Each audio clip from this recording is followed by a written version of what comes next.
Okay, hey, this is Brett. We are now on to the shoulders. We're going to start with a pose called ragdoll. So let's go ahead and get into it. I'm going to show you some options and then we'll actually do it for a little bit. So I might have a bench or some kind of table.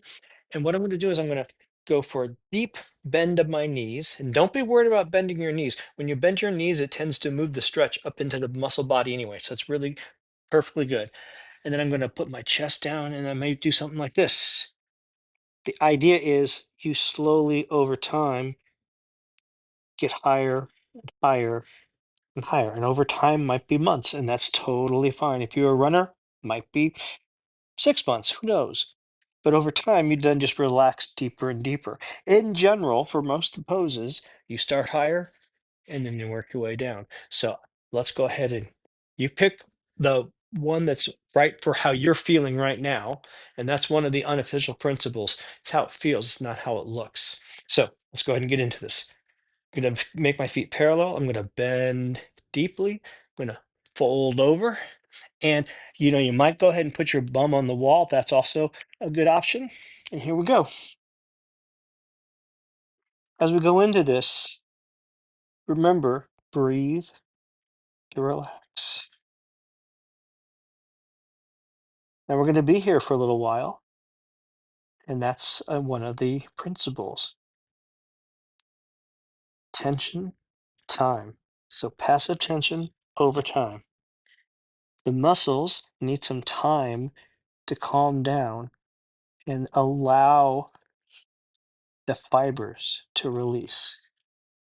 You speed that up by breathing and trying to read your body and just allow your muscles to relax. Now, generally, we want to stay in the pose for 2 to 5 minutes. We'll be here for a little longer than two, but not much longer. So 2 to 5 minutes. 2 minutes really is the minimum you need to get your muscle fibers to actually start responding in a way that's going to stick. Much more than 5 minutes, and it's going to get you're going to get more by switching to another pose.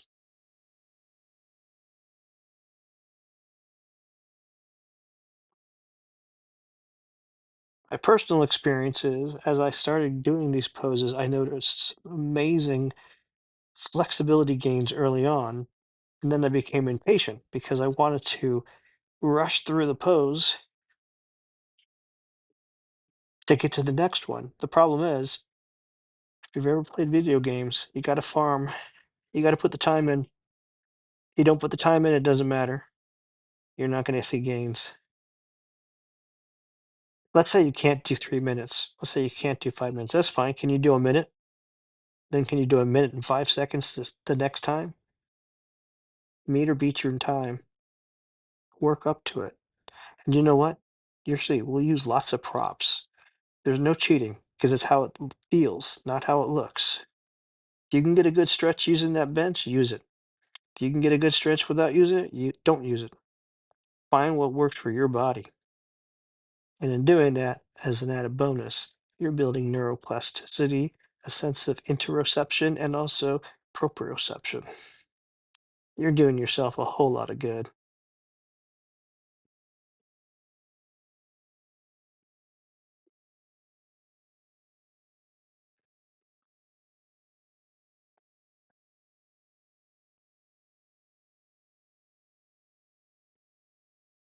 We're turning down our nervous system and also we're weakening our muscles. Okay, now to come out of this, put your hands on your just above your kneecaps. Bend your knees if they're not bent deep, deep, deep, deep, deep, and then push up with your arms.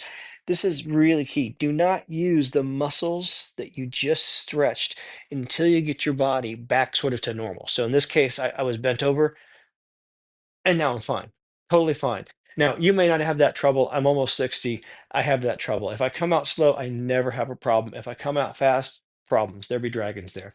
Okay, next one, we're going to go ahead and get on the wall. Now, if you don't have a wall, I'm going to show you a couple of options using bricks. But if you don't have the wall space, and there are some places in my house where I don't, you might do something like the following. Take these bricks, I'm gonna take off my glasses, and I'm gonna put my shoulders here. Now, this is just a starting position, approximate starting position. I bring my elbows up, and then this is the special sauce right here. Hands together, thumbs together, and then bring your thumbs as far back as you can down to your shoulder blades and just relax into it. This is a really nice shoulder stretch, and you can always go a little bit higher if you want, though it takes a little balance. But this is a pretty good stretch right here. Now, that might be what works for you, and that's great. That's a great stretch. Any stretching you're doing is a great stretch. Next option, against the wall. I'm going to start approximately with my hands straight against the wall, like so. So about an arm length away. I'm going to reach up, maybe out a little bit, and then I'm going to keep sliding, and then I'm going to sort of fall in like this. And this is a really nice stretch. And if you are just starting this kind of pose, this might be where you're at. That's great. This is going to be an intense stretch. Final version, the version that I'm going to do, laying on the ground, face down.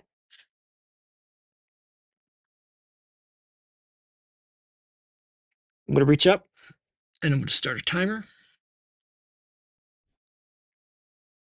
And then I'm going to kind of rest down into it. This is a big, big pose. This is one of my top poses.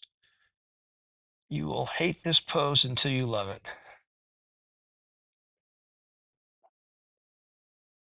If you've ever experienced issues in your tissues and you happen to hold tension in your shoulders, this pose will expose them. I can confirm personal experience.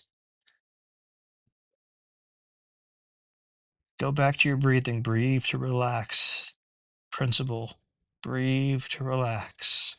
You're in a really uncomfortable position. That's okay. Because you know what? You're not doing any harm. But let's talk about that for a second. Let's talk about discomfort versus pain. This is definitely at least discomfortable. And that's kind of the point of what we're doing. But pain, if you have the ability to point at the pain like it's on a point, you might want to back off slowly. You probably should back off. However, if you're sort of feeling pain in an area, like right now, both my shoulders are feeling a little bit of discomfort across a big area. That's what the pose does. That's probably okay. And if you need to back off, that's fine. Back off slowly.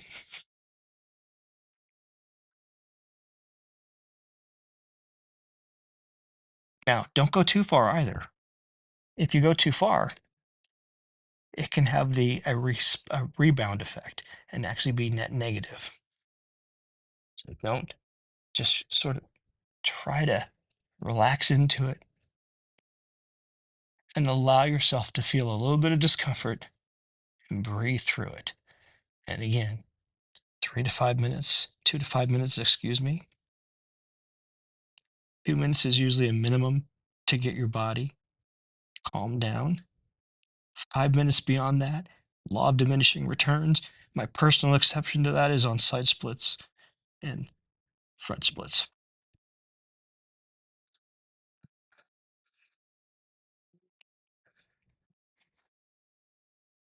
Early on, this pose really was a challenge for boredom or a need for distraction.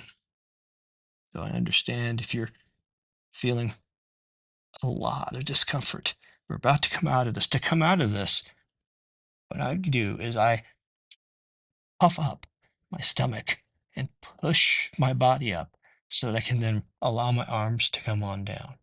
So just a few more seconds, and then we'll be doing that. Here we go. So I'm going to push up, let one arm down, bring the other arm down, and then I'm going to just bring my elbows straight under my shoulders and sort of just move up and down a little bit here. Maybe circle your shoulders. Okay. Now, continuing, we're going to do a pose we're going to do twice. It's twice because it's asymmetrical. So that means there's a right side and a left side. Advantage is if one side is tighter, you do one side longer than the other. But the disadvantage is it takes twice as long. So here we go. I want you to same basic position as before, but this time not facing the wall. Right hand in front of the left hand. Now I'm going to slide my right hand to the right. I'm going to slide my left hand. Wait, I said that my right hand to the left and my left hand to the right. So opposite hands. Now my elbows cross, and then I'm going to push the kitty out of the way, and then put my chin down here. Now you might need a pillow under your chest. Totally fine. This is an awkward pose until it's not. So I'm going to start that timer. Kitty, stop, please.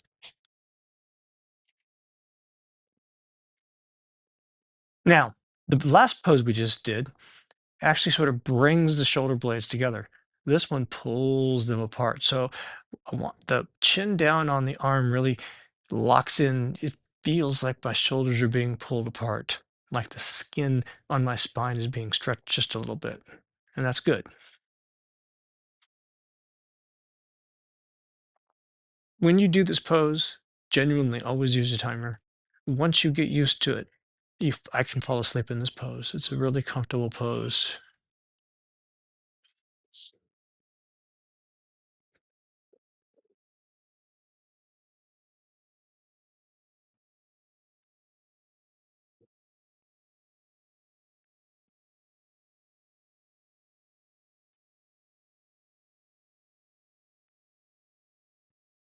Breathe to relax. Remember, in to a count of 4, out to a count of 8.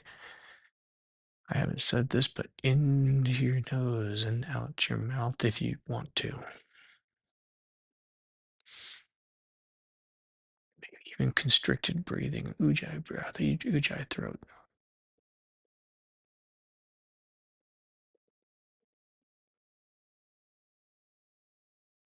When you do inhale, take and expand your belly. By expanding your belly, you're stimulating your vagus nerve, which tends to calm you down, rest and digest, parasympathetic nervous system. If you do that on a regular basis, you'll lower your A1C, which is long-term inflammation markers.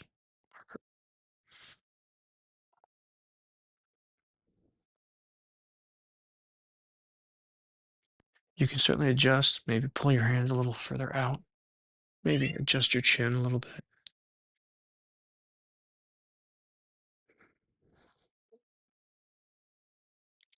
We do not directly stretch the neck in science of stretching, but right here, this strengthens your neck right here. Just allowing yourself to relax into this.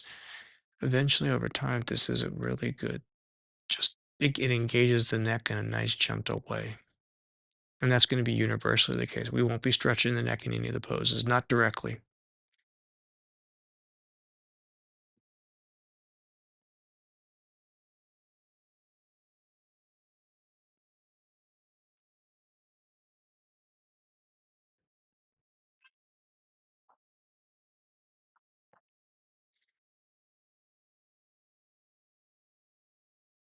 All right, now I'm going to push up with that belly and bring my arms back and maybe just sort of put your hands together and put your forehead on your hand for just a second. All right, and now push up again. This time, left hand in front of the right. Left hand goes to the right. Right hand goes to the left. Cross elbows, chin down, and relax.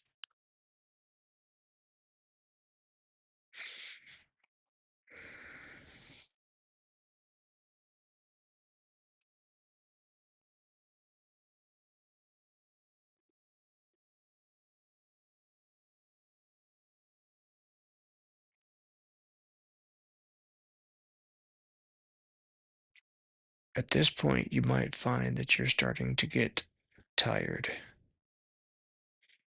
that means you're relaxing. You're releasing tension in your body. You're using your breath to control your physiological state.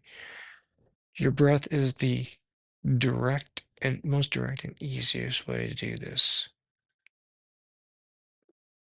Don't do this kind of breathing while driving, but do take 5 breaths a minute most of the time. We call that water breathing because you can drink water anytime. I generally do it while I'm driving, and I also make sure to press out my belly. So I practice belly breathing while I'm driving. 5 breaths a minute. Inhale for a count of 6 and exhale for a count. So this is a technique you practice it here. You practice it here. You can use it out there. The difference between regular coherent breathing and this is you exhale longer than you inhale.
Okay, we're about to come out of this. Again, just sort of taking a breath, push off with your stomach and bring your arms back. Maybe put them together for a second and put your forehead down just for a second. Okay, now when you're ready, come back up into a standing position.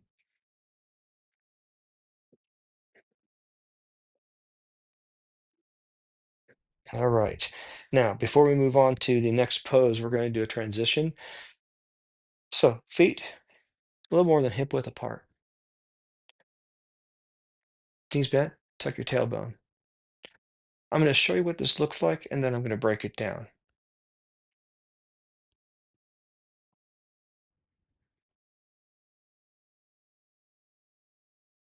I've already messed up, but this is the basic idea. So, break it down. Let's just start with one hand, right hand.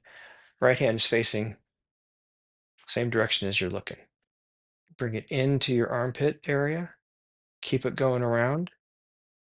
And then when it gets all the way out back, turn it up.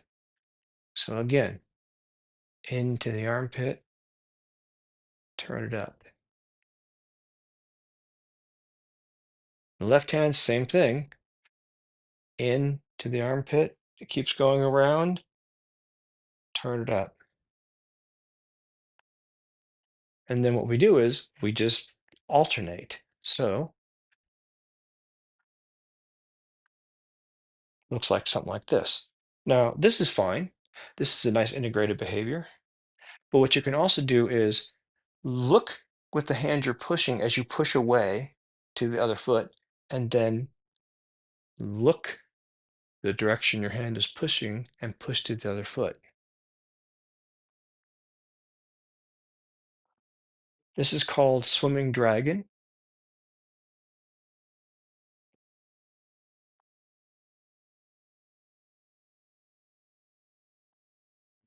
and some basic Qigong. All right, so go ahead and check it out a little bit. And now we're going to move on. Next up, we're going to start working on hamstrings, and we're also going to work on the shoulders a little bit more.